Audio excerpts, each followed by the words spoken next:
ఇప్పుడు ఎక్కడ విన్నా మనకి పిఆర్పి ఫర్ హెయిర్ లాస్ అంటారు, పిఆర్పి ఫర్ నీ పెయిన్ అంటారు, పిఆర్పి ఫర్ టెండాన్ ఇంజరీస్ అంటారు. అలా పిఆర్పి అని వినపడతా ఉంది. అసలు ఈ పిఆర్పి అంటే ఏంటో ఈ వీడియోలో మీరు తెలుసుకుందాం. నమస్కారం అండి, నా పేరు డాక్టర్ హేమజ. నేను consultant pain physician NHP clinics. అసలు ఈ పిఆర్పి అంటే ఏంటంటే ప్లేట్లెట్ రిచ్ ప్లాస్మా. ఇది ఎక్కడి నుంచి తీస్తారు? మన బ్లడ్ లో నుంచే తీస్తామండి. మన బ్లడ్ లో నుంచి certain amount of blood collect చేసుకుని దాన్ని సెంట్రిఫ్యూజ్ చేసి దాంట్లో ఈ ప్లేట్లెట్స్ ఉన్న బ్లడ్ ని ఒక 6 ml దాకా తీసుకుంటాం అన్నమాట. దాన్ని ఆ ప్లేట్లెట్స్ ని మనం ఎక్కడైతే ఈ ఇంజరీ ఉంటుందో ఆ ఇంజరీలోకి ఇస్తాం. అసలు ఈ ప్లేట్లెట్స్ ఏంటి, ఎందుకు, ఎలా యాక్ట్ చేస్తాయి అనేది చాలా మంది డౌట్ అండి. ప్లేట్లెట్స్ మామూలుగా మన బ్లడ్ లో క్లాటింగ్ కి చాలా హెల్ప్ అవుతుందండి.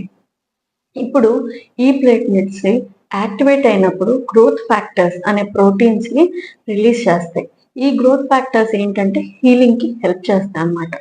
సో మనం ఈ ప్లాస్మా తీసుకున్నప్పుడు ఈ ప్లేట్లెట్స్ అనేవి నార్మల్ బ్లడ్ కంటే ఒక 10 times ఎక్కువ ఉండేట్టు మనం ఈ పిఆర్పిలో చూసుకుంటాం అన్నమాట.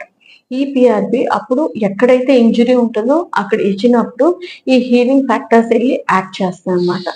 సో ఇది రీసెంట్ అడ్వాన్సెస్ అండి. ఇది ఎప్పుడెప్పుడు యూజ్ చేయొచ్చు అని అడగచ్చు.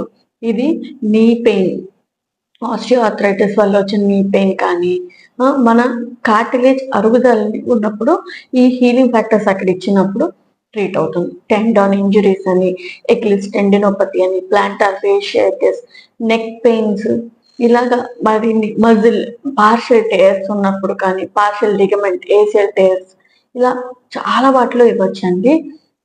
మరిన్ని వివరాల కోసం మా ఛానల్ని ఫాలో అవ్వండి అండ్ మా ఈ ఇన్స్టాగ్రామ్ పేజ్ని ఫాలో అవ్వండి.